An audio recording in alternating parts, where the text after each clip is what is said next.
भारत में digital media और YouTube content को लेकर विवाद लगातार बढ़ते जा रहे हैं। हाल ही में लोकप्रिय यूट्यूबर आशीष चंचलानी ने सुप्रीम कोर्ट में याचिका दायर कर असम में उनके खिलाफ दर्ज एफआईआर को रद्द करने या मुंबई स्थानांतरित करने की मांग की। इस मामले में सुप्रीम कोर्ट ने महाराष्ट्र और असम सरकार को नोटिस जारी किया है। आइए इस पूरे मामले को विस्तार से समझते हैं।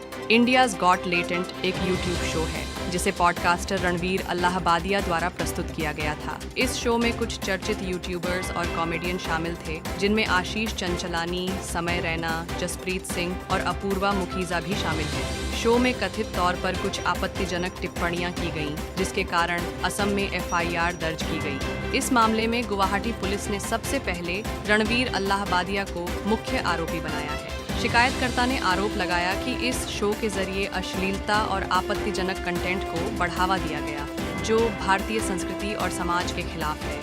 पीटीआई की रिपोर्ट के अनुसार आशीष चंचलानी ने सुप्रीम कोर्ट में याचिका दायर कर गुवाहाटी में दर्ज एफआईआर को रद्द करने या इसे मुंबई स्थानांतरित करने की मांग की। उनकी दलील थी कि पहले मुंबई में भी इसी मामले को लेकर एफआईआर दर्ज की गई थी, इसलिए असम में दर्ज की गई एफआईआर को मुंबई स्थानांतरित किया जाए। एफआईआर को रद्द करने की मांग चंचलानी के वकीलों ने तर्क दिया कि उनके मुवक्किल ने शो में कोई भी आपत्तिजनक टिप्पणी नहीं की थी, इसलिए उनके खिलाफ दर्ज एफआईआर को रद्द किया जाए। एफआईआर को मुंबई स्थानांतरित करने की मांग चंचलानी की याचिका में कहा गया कि मुंबई में पहले ही एक एफआईआर दर्ज हो चुकी थी, इसलिए गुवाहाटी में दर्ज की गई एफआईआर को वहां स्थानांतरित किया जाए।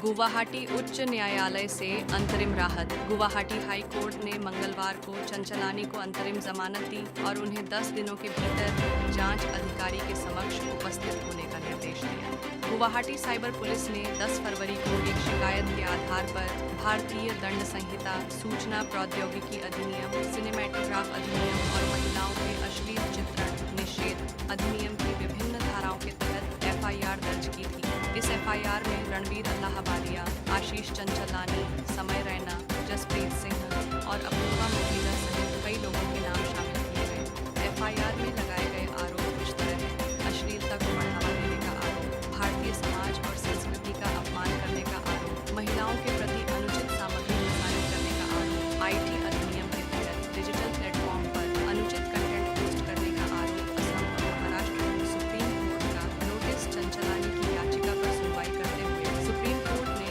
महाराष्ट्र और असम सरकार को नोटिस जारी किया और इस मामले में उनकी स्थिति स्पष्ट करने को कहा। यह नोटिस दर्शाता है कि यह मामला कानूनी रूप से जटिल है और दोनों राज्यों की सरकारों को इसका अपना पक्ष रखना चाहिए। यह मामला केवल एक एफआईआर तक सीमित नहीं है, बल्कि यह भारत में डिजिटल मीडिया और यूट्यूब कंटेंट को लेकर बढ़ती बहस को भी दर्शाता है। पिछले कुछ वर्षों में डिजिटल प्लेटफॉर्म पर प्रसारित कंटेंट को लेकर कई विवाद बढ़े हैं। क्या यूट्यूब और अन्य डिजिटल प्लेटफॉर्म पर पोस्ट किए गए कंटेंट पर सख्त नियंत्रण होना चाहिए? क्या यूट्यूबर्स और कंटेंट क्रिएटर्स को उनके द्वारा पोस्ट किए गए कंटेंट को कानूनी रूप से जवाबदेह ठहराया जाना चाहिए? क्या सरकारों को डिजिटल प्लेटफॉर्म पर उपलब्ध सामग्री को नियंत्रित करने का अधिकार होना चाहिए? इस पूरे मामले पर सोशल मीडिया पर काफी चर्चा हो रही है। कई लोग इसे अभिव्यक्ति की स्वतंत्रता पर हमला मान रहे हैं, तो कुछ का कहना है कि डिजिटल कंटेंट को लेकर एक स्पष्ट नीति होनी चाहिए। समर्थकों का पक्ष, वे कहते हैं कि आशीष चंचलानी जैसे कंटेंट क्रिएटर्स को